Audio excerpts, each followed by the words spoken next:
जिस जिह्वा से नाम जप कर रहे हो, अगर नाम का विशेष फल प्राप्त करना है, जल्दी फल प्राप्त करना है, आपको दुखों से बचना है, पाप भस्म करना है, तो झूठ बोलना बंद कर दीजिए। क्या बिगड़ जाएगा आपका? सच्ची बोलने में क्या बिगड़ जाएगा? सच्ची बोलना शुरू करोगे, हिम्मत नहीं रह जाएगी पाप करने की। ये जो पाप करने की तुम्हारी हिम्मत पड़ रही, झूठ बोलने के कारण पड़ रही। नहीं, असत्य संपातक पुंजा, सबसे बड़ा पाप झूठ बोलना। उससे क्या होता है? हर चीज हम छुपाना चाहते हैं। किससे? उस सर्वज्ञ परमात्मा से, गुरुदेव से। नहीं, झूठ नहीं। नाम इसीलिए नहीं चल पा रहा। थोड़ी दिन नाम चलाएंगे छूट जाएगा, क्योंकि आप झूठ बोलते हैं, पापाचरण करते हैं। अगर नाम को चलाना है तो नारायण स्वामी जी कह रहे हैं, पहली बात मौन का आश्रय लीजिए, कम बोलिए, अधिकतर चुप रहना सीखिए, तभी नाम चला पाएंगे। जो कार्य कर रहे हैं आप उस पर ध्यान दें, उस कार्य को एकाग्रता पूर्वक करें, वाणी को मौन रखें, उस वाणी से धीरे धीरे नाम उच्चारण करें। कम से कम 24 घंटे में 4 घंटे मौन का तो सबको अभ्यास कर लेना चाहिए। 24 घंटे में 4 घंटे मौन का। तो ऐसे ऐसे बुद्धिमान वो कहेंगे हम 6 घंटे मौन रहते हैं। कब? बोले जब सोते हैं तब। आप 4 घंटे कह रहे, हम 6 घंटे मौन रहते हैं। 24 घंटे में हम 6 घंटे मौन रहते हैं। बहुत बुद्धिमान है। बोले आप 4 घंटे कहते हैं, हम 6 घंटे मौन रहते हैं। तो कब आप मौन रहते हैं? बोले जब सोते हैं तो 6 घंटे सोते हैं, मौन ही रहते हैं उस समय। मौन जागृत की कह रहा हूं, 4 घंटे का। नारायण स्वामी के बहुत बड़े महापुरुष हुए, तुम 4 घंटे मौन का अभ्यास करो। ऐसा निकालो 2 घंटे, 2 घंटे करके 24 घंटे में 4 घंटे मौन। उस समय हम किसी से बात नहीं करेंगे, नाम जप करेंगे। कार्य करो, कार्य करने के लिए मना नहीं कर रहे हैं। कम बोलो।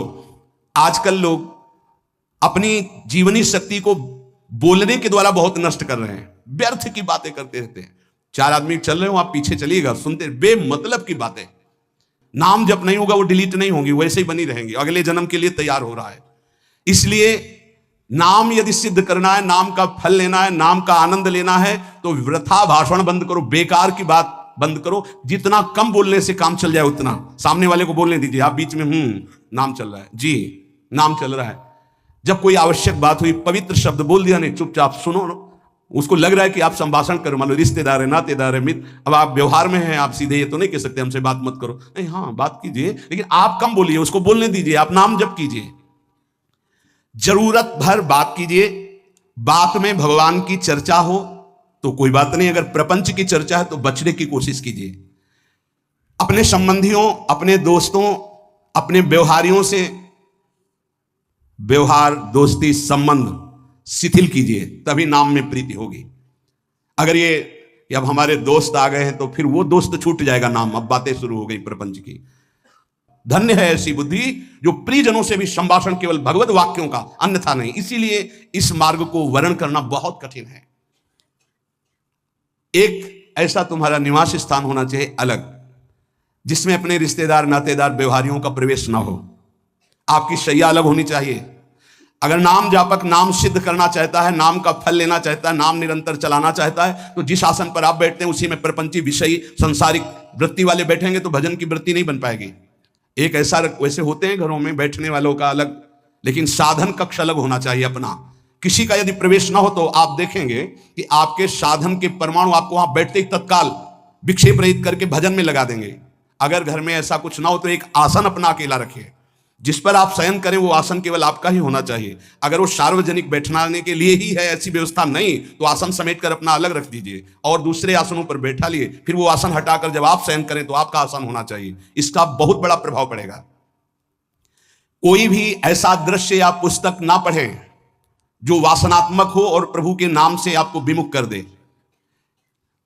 अखबार आदि, समाचार आदि, ये हमारे चिंतन को नष्ट करते हैं। अगर नाम जब करना है, निरंतर नाम स्मृति बैठालनी है, एक घटना कई मिनट तक विक्षेप देती है। ऐसा हुआ, कैसे लोग हैं। अब उसमें तो समाचार ही हो रहे हैं, सैकड़ों बातें हो रही, पेपर है तो सैकड़ों बातें लिखी हैं, क्या क्या, अब वो सब दिमाग में भर गई। इतना व्यसन है किसी किसी को पेपर पढ़ने का, समाचार पत्र पढ़ने का, कि सुबह होते ही वो विरह में रहते हैं कि पेपर आ जाएगा। आया नहीं, मिला तो ऐसी एकाग्रता से पढ़ते हैं जैसे वेदांत चिंतन करने वाला वेदांत चिंतन। चश्मा लगा, चाय रखी, ठंडी हो रही, उससे मतलब बीच बीच में चाय और चश्मा से और पूरे दिमाग में वही। अब क्या करेगा, जो पढ़ा है उसका चिंतन बनेगा, वही बोला जाएगा। अब जहां 4 मिले तो तुम्हें पता है उत्तर प्रदेश में ये हुआ, मध्य प्रदेश में ये हुआ, चर्चा दिमाग। नाम जापक पूज्य श्री नारायण स्वामी कह रहे हैं, अखबार पढ़ना, दुनिया भर की प्रपंच की जिसमें बातें हैं, ऐसे समाचार, ऐसे टेलीविजन देखना, ये तुम्हारे हृदय में नाम नहीं चलने देंगे, तुम्हारी स्फुरणा को गंदी कर देंगे, बेकार का वक्त खराब होगा। इसलिए अगर आपको पढ़ना ही है तो धार्मिक ग्रंथों को पढ़िए, अपने इष्ट संबंधी ग्रंथों को पढ़िए नाम जपने के लिए। किसी को कभी वचन न दें। पांचवा, बहुत बहुत पॉइंट की बात करें, यदि आपने किसी को वचन दे दिया और पूरा नहीं किया तो भजन का फल वहां जाएगा, ध्यान रखना। यही हमसे सब त्रुटियां होती रहती है अपने लोगों से।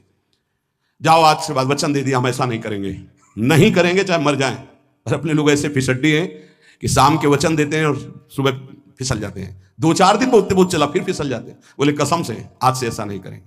तो आप इसको खिलवाड़ न समझें, आपके सुकृत नष्ट हो रहे हैं, वासना आपके सुकृतों को नष्ट कर रही।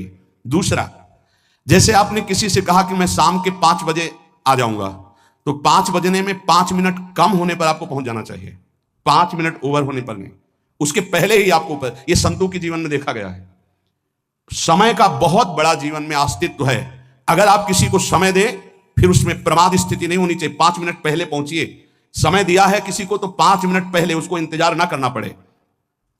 रात को सोते समय नाम जापक उपासक विचार करें, मेरा नाम किन किन कार्यों में छूटा, मेरे से कौन कौन सा पाप हुआ, मैंने कौन सी आज गलती की जो नहीं करना चाहिए, और उसे डायरी में नोट करें। नारायण स्वामी कह रहे हैं दूसरे दिन सावधानी पूर्वक वो गलतियां ना होने पाए जो हमने आज की। जब उपासक सत्य बोलना स्वीकार करता है तो उसके हृदय में डर जागृत हो जाता है। ध्यान रखना, डर ये माया के द्वारा प्रेरित है। अगर व्यापार में सत्य बोलेंगे तो पैसा अधिक नहीं आएगा, अगर हम सत्य बोल दिए तो डांट लगेगी, अगर हम सत्य बोल दिए तो सब लोग जान जाएंगे मैं ऐसा गंदा हूं। सच्ची मानिए, सत्य बोलने का नियम ले लीजिए, आप निष्पाप हो जाएंगे, आप महात्मा बन जाएंगे अंदर से, कोई भी पापाचरण आपके जीवन में नहीं रह जाएगा। भगवान का नाम सत्य है, उस नाम को चलाने के लिए झूठ बोलने वाला नाम को कैसे चला सकता है? सत्य बोलने से यदि तुम्हारा नुकसान हो रहा है तो तुम सह जाइएगा। नारायण स्वामी कह रहे हैं उससे बड़ा लाभ आपको श्री भगवान प्रदान करेंगे। आप सत्य बोलिए। आजकल भगवान पर विश्वास नहीं, इसलिए झूठ पर विश्वास है। कलयुग की ऐसी प्रेरणा है कि सब झूठ बोलने लगे हैं, कोई डरता ही नहीं झूठ बोलने में। पूरा का पूरा, जैसे नहीं कहते कुछ तो सत्य होगा, ऐसे ऐसे महानुभाव हैं कि 100% झूठ बोल जाते हैं, 100%। धन्य है मोबाइल जो झूठ बुलाने में बहुत प्रवीण है, बहुत प्रवीण है। अरे भाई हम नहीं मिल सकते, आज हमारा मन नहीं है, खत्म क्यों लोग, सत्य बात है, नहीं मिल सकते आपसे, मत उठाओ फोन। अगर तुम्हें झूठे ही बोलना है तो फोन क्यों उठाओ? नहीं बोलेंगे, नहीं उठाएंगे तो समझ जाएगा कि उनकी रुचि नहीं। ये झूठ क्यों बोलना, सत्य बोलो। झूठ से यदि आप बच गए तो आपके जिह्वा पे नाम निरंतर चलने लगेगा। ये झूठ ही नाम नहीं चलने दे रहा। असत्य आचरण, छुपाने की वृत्ति, असत्य भाषण, ये नाम में प्रीति नहीं। किसी को भी फुसलाने के लिए झूठ मत बोलिए। सत्य बोलने का अभ्यास कर लिए तो पापी जीव भी महात्मा बन जाए। सत्य आवश्यक है। एक बड़े कागज पर ऐसी जगह लिख के रख लो जहां तुम उठते बैठते देखते हो कि मुझे सत्य बोलने का नियम लेना है, झूठ नहीं बोलना है। सत्य साधन कर लो, फिर देखो नाम कैसे चलता है। तपस्या, बड़े बड़े पुण्य, बड़े बड़े तीर्थ स्नान उतना पवित्र नहीं करेंगे जितना सत्य बोलने से होगा। पर बहुत कठिन है इस समय सत्य बोलना। मतलब बात बात पे असत्य का ही वर्ताव हो रहा है, असत्य का। अच्छा, ये कोई संसारी आदमी में नहीं, कुछ ऐसे होंगे जो सत्य की वार्ता करते नहीं। प्रायः क्या जाता है, झूठ बोलने में बोल दिया और सामने वाला राजी हो गया, हम निकल गए। लेकिन सत्य ना होने के कारण आप में सत्य आचरण, सत्य स्वरूप भगवान का नाम, भगवान को कहा गया सत्य नारायण, वो नाम नहीं चलेगा। भजन करने का पहला साधन है सत्य बोलना, जबान से सत्य बोला जाए। और भजन की संख्या प्रारंभ में जरूर लेनी चाहिए। यदि 10 माला का नियम लिया, 20 माला का नियम लिया, तो उसे निर्वाह करो। जैसे यहां शरणागति मंत्र मिलता है तो 11 माला प्रारंभ में दी जाती है कि आपको करना ही है, ज्यादा हो जाए वो ठीक, 11 से कम वो कभी जीवन में नहीं। अपने जीवन में गुरु आज्ञा 11 माला तो करनी है, हर समय करना है। पर ये मन थोड़े दिन तो नियम में चलेगा, इसके बाद छोड़ देगा। दीक्षा तब लेनी चाहिए जब गुरु आज्ञा पे चलने की हिम्मत हो, नहीं तो ऐसे ही नाम जपो करो। और जब नियम मिल गया 11 माला तो चाहे प्राण निकल जाए, हमको 11 माला पूरे करने, प्राण निकलने तक गुरु आज्ञा का पालन करना है। यदि आप नाम जब अधिक मात्रा में नहीं करेंगे तो जो आपको नाम मिला है उसका फल आपको अनुभव में नहीं आएगा। क्यों? क्योंकि नाम का हिस्सेदारी होती है, भजन की हिस्सेदारी होती है। जैसे किसी ने प्रणाम किया, वो भजन लिया। गृहस्थी को इसीलिए मना किया कि रास्ते में परिक्रमा मार्ग में हलवा पूड़ी ये सब बट रहा है, हाथ मत फैलाओ। वो दान कर रहा है, सुकृत कर रहा है, और कोई दूसरे ले विरक्त आदि। आप अपने भूख मिटाने के लिए 4 रुपया के चना लेके भले पालो, लेकिन दूसरे के द्वारा दिया हुआ हलवा मत पाओ। यहां धाम आए हो, भगवत कमाई करने आए हो, यहां नाम जप करो, कष्ट सहकर परिक्रमा दो। हो सके 4 रुपए की वस्तु लेकर के आप पशु पक्षियों को पवा दो, किसी एक का पेट भर, तुम मत पाओ दूसरे का। तुम चाहो तो उपवास कर सकते हो, या प्राण पोषण के लिए रूखा सूखा थोड़ा खा लो। ये दूसरे के आराम से धाम में हम आए 2-4 दिन खूब खाए पिए नहीं, भागीदारी हो जाएगी तुम्हारे पुण्यों की। वहां ऐसे फ्री नहीं है कुछ। भजन का भागीदार राजा भी होता है, जिसके राज्य में रह रहे हैं। जो अन्न देता है वो भजन का, जो वस्त्र देता है वो भजन। इसीलिए गृहस्थ को कहीं कुछ भी स्वीकार नहीं करना चाहिए, ये बहुत ध्यान रखें। अगर आप कहीं तीर्थ साधु आश्रम कहीं जाते हैं, कोशिश कीजिए कि किसी से सेवा ना ले, और अगर सेवा ले तो उसके अनुसार फिर अर्थ दे दे। अगर आपने वहां भोजन पाया, पानी पाया, तो उसके अनुसार सोच ले कि अगर हम इतना खरीदते तो कितने का मिलता, वो दे दिया तो आपका भजन बच गया। कभी आपको कोई प्रणाम नमस्कार करे, तत्काल बराबर प्रणाम करो। किसी को अपना भजन का हिस्सेदारी नहीं, सबका मंगल हो। ये भजन जितना बढ़ेगा तो आपको भगवदाकार कर देगा। दिन रात 24 घंटे में 21,600 श्वास चलती है। 21,600 श्वास में 6 घंटा तो सोने के चले जाते हैं, उस समय तो चेतना नहीं रहती। अब हमको अगर 21,600 नाम हमको जपने को मिल जाए तो हमारी हर श्वास सार्थक हो जाए। जो हम 5-6 घंटा सोते हैं उसमें जिनका अभ्यास है तो बात अलग है, नहीं तो वो व्यर्थ जाती है। तो हमें एक श्वास में कई नाम जपने का अभ्यास करना चाहिए, जिससे 200 माला फेरने पर ये 21,600 श्वासों की गणना पूरी होती है। अगर हम 200 माला का नियम ले तो इतना हो सकता है। तो हमें लगता है अगर हर समय माला नहीं ले सकते तो श्वास वाली माला बहुत अच्छी रहती है। श्वास में 4 बार खींचो, 4 बार नाम लेते हुए छोड़ो। दूसरा साधन, एक छोटी माला ले ले, जो आजकल तो काउंटर चला है। काउंटर में ज्यादा सुविधा संसार के क्रियाओं में रहने वालों को होती कि किया अपनी जेब में डाल लिया। तीसरा साधन वो बहुत कठिन है, मन की वृत्ति से नाम जप करना। माला, श्वास और मन की वृत्ति, उसमें श्वास की भी गणना का ध्यान नहीं रहता, उसमें केवल चिंतन होता है, चल रहा है। पर ये आखिरी स्थिति होती है, इसी के बाद वो परिपक्व अवस्था होता है। जिह्वा से धीरे धीरे नाम उच्चारण करते हुए, ये पहला अभ्यास है। प्रारंभिक को एकदम मानसिक में नहीं पहुंचने की चेष्टा करनी चाहिए, 2-4 नाम के बाद मन प्रपंच में फंसा देगा। दूसरा अभ्यास कंठ में, जैसे हम जिह्वा से राधा वल्लभ श्री राधा वल्लभ श्री राधा वल्लभ श्री, इसे वाचिक जप कहते हैं। मंत्र नहीं होगा, ऐसे नाम होगा, फिर उपांश ऐसे, फिर कंठ से चलता है, फिर हृदय से चलने लगता है, फिर नाभि से चलता है। जिसका नाभि से चलने लगता है उसका परावाणी के द्वारा भजन, वो सिद्ध पुरुष कहा जाता है। 4 वाणी, परा, पश्चंती, मध्यमा, वैखरी। वैखरी जो बोल रहे हैं, जो कंठ से, फिर हृदय से पश्चंती, परा नाभि से, मूलाधार केंद्र से लेकर के संपूर्ण ब्रह्मांड में इसमें नाम गूंज रहा है, वो सिद्ध पुरुष का होता है। पहला अभ्यास जिह्वा हिला करके शुरू करें, राधा राधा राधा राधा। फिर कंठ से, कभी हमारे सदगुरुदेव भगवान को देखना, अगर कोई आ गया और बातचीत का हुआ तो यहां से तत्काल चलता दिखाई देता है ना, कंठ ऐसे ऐसे हिलने लगता है कंठ। अगर शांत बैठे तो फिर नहीं दिखाई, अगर कोई है आसपास तो इतनी तीव्रता लगन होती कि कहीं छूट ना जाए नाम। कंठ से विशिष्ट अभ्यासी का, फिर हृदय से परिपक्व अभ्यासी का, और नाभि से सिद्ध महापुरुष का, परावाणी से चलता है।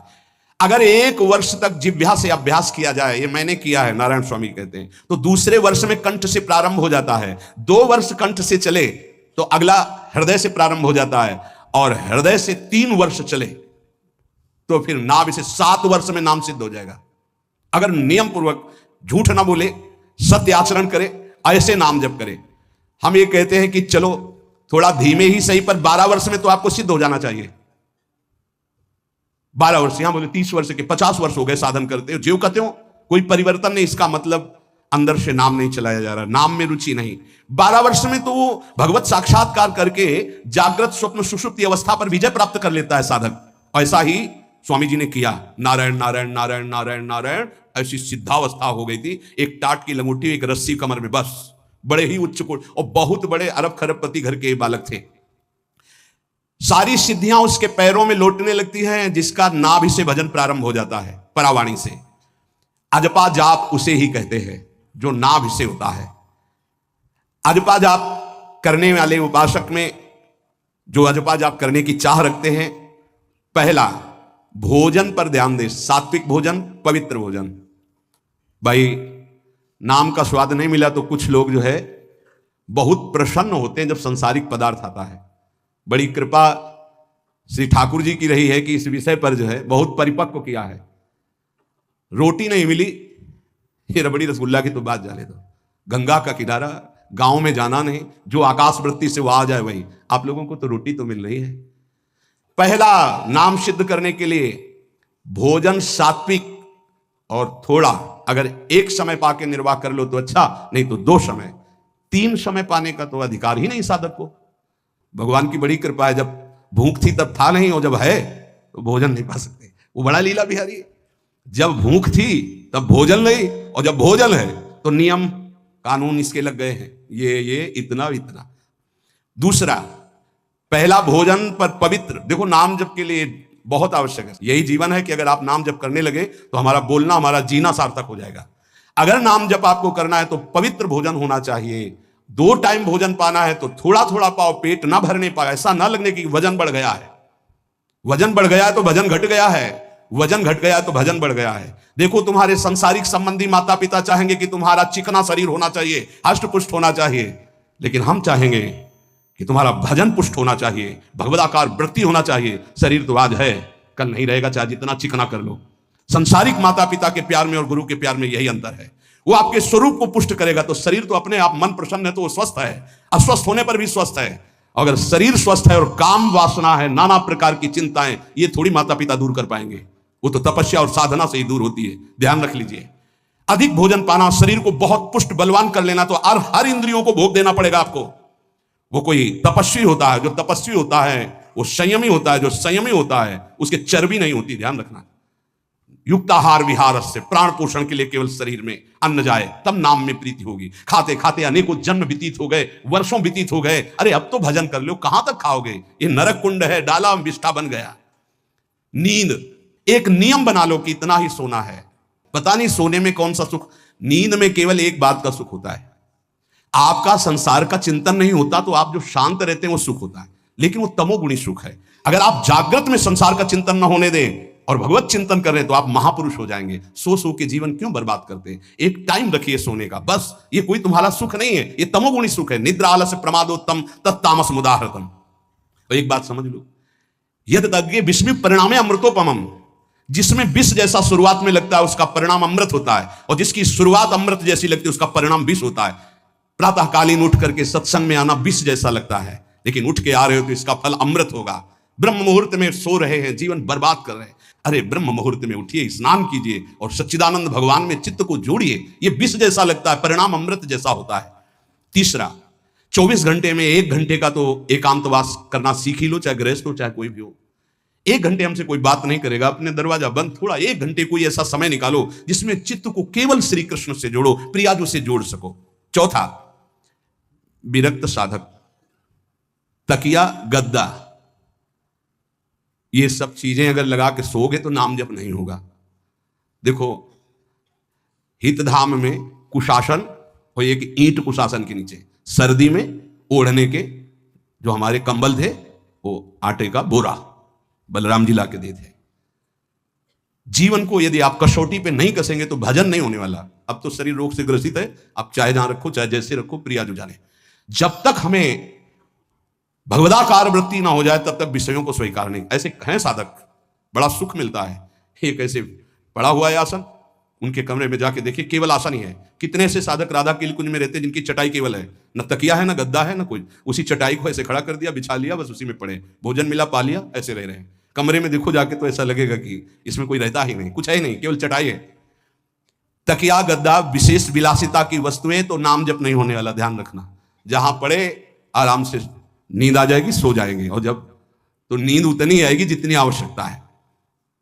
भजन का खजाना तिजोरी में रखें, कभी किसी से बताएं नहीं कि आपका भजन कितने माला कितना होता है।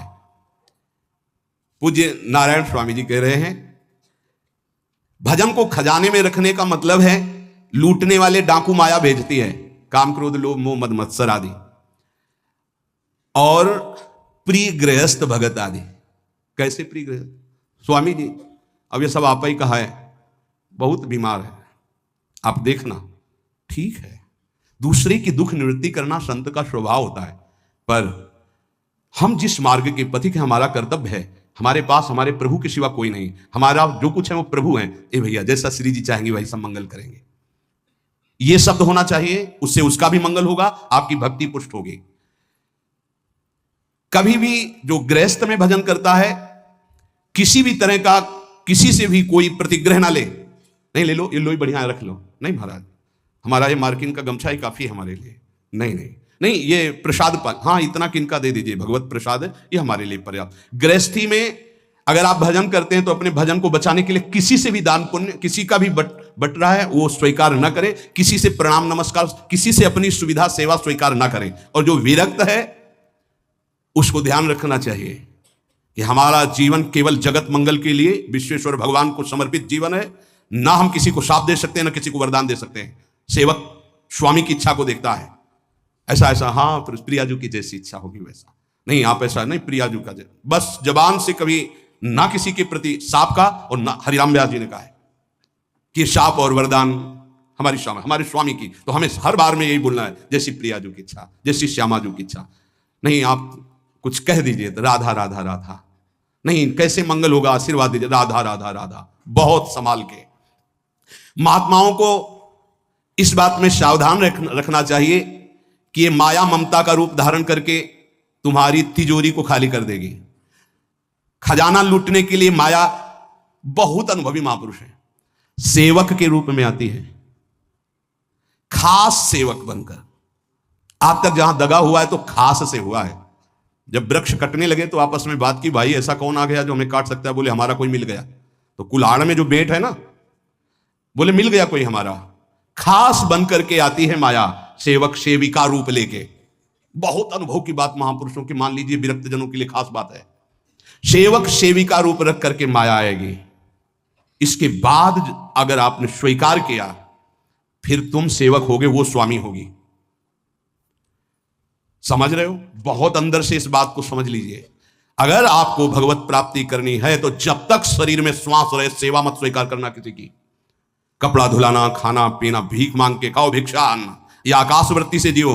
जैसे मना, ना कपड़ा धो पाओ तो उतने पहनो जितना धो पाओ। किसी को अपनी सेवा में प्रवेश मत होने दो। अपने शरीर की सेवा, अपने जीवन की सेवा जब तक श्वास है तब तक स्वयं करो, नहीं तो तब लग जोगी जगत गुरु, जब लग रहे निराश, जब आशा मन में भई, जब गुरु और जोगी दास। इसलिए होश में परमार्थ के पथिक को कभी किसी की सेवा नहीं लेनी चाहिए, कभी किसी को सेवक नहीं बनाना चाहिए। भगवत भाव से नेकी कर दरिया में डाल, उपदेश दे दिया, चल अपने मार्ग में। जीवन की ये बात हमारी अनुभव की मान लीजिए। अगर निर्विघ्न पंथ निर्वाह करना है तो कभी किसी को यहां सेवक न बनाया जाए। सेवक सेविका के रूप में स्वीकार करने वाले साधु का हृदय आग की तरह जलने लगता है। जो जिंदगी भर निश्चिंत और निर्भय रहा, उसे भयभीत और चिंतायुक्त होना पड़ता है। अपने भजन को खास तिजोरी में रखे, अपने में जो सिद्धियां जागृत हो कभी प्रकट ना होने दे, उनका कभी प्रयोग ना करे। एक एक शब्द पर ध्यान देना। उसी को भगवत प्राप्ति होती है जो अपनी सिद्धि को प्रकाशित नहीं करता। ये माया त्रिशंकु की तरह लटका देती है, न स्वर्ग में न भूमि में। देखो सेवक जी महाराज कहते, ऐसे न वैसे रहे मजरे ढो पाछलियो जो करी निर्भाषित, न परमार्थ के न व्यवहार के। ये गांठ बांध लो, हाथ जोड़ के कह रहा हूं। सेवा के भाव से माया प्रवेश करती है और स्वामी भाव को रौंद करके सेवक बना लेती है। फिर जैसा चाहती वैसा नाच नचाती है, कोई भी हो। इसलिए होश में, यदि भगवत मार्ग में चले हो तो कष्ट सहो, शरीर की स्वयं सेवा करो। सौभाग्य मत मनाओ कि कोई तुम्हारी सेवा कर रहा है, दुर्भाग्य है जो तुम सेवा ले रहे हो। हाँ, अब शरीर इस काबिल नहीं तो श्री जी जैसा जाने वैसा। जब तक पानी उठा के पीने लायक हो तो किसी से पानी मत मांगना, किसी को अपना मत बना लेना। जब तक भगवत साक्षात्कार ना हो किसी को शिष्यत्व में मत स्वीकार कर लेना, नहीं तो बात समझ लेना, आगे खुद आपको समझ में आ जाएगा। किसी भी तरह से अपनी तिजोरी को ना खुलने देना तो भगवत साक्षात्कार हो जाएगा।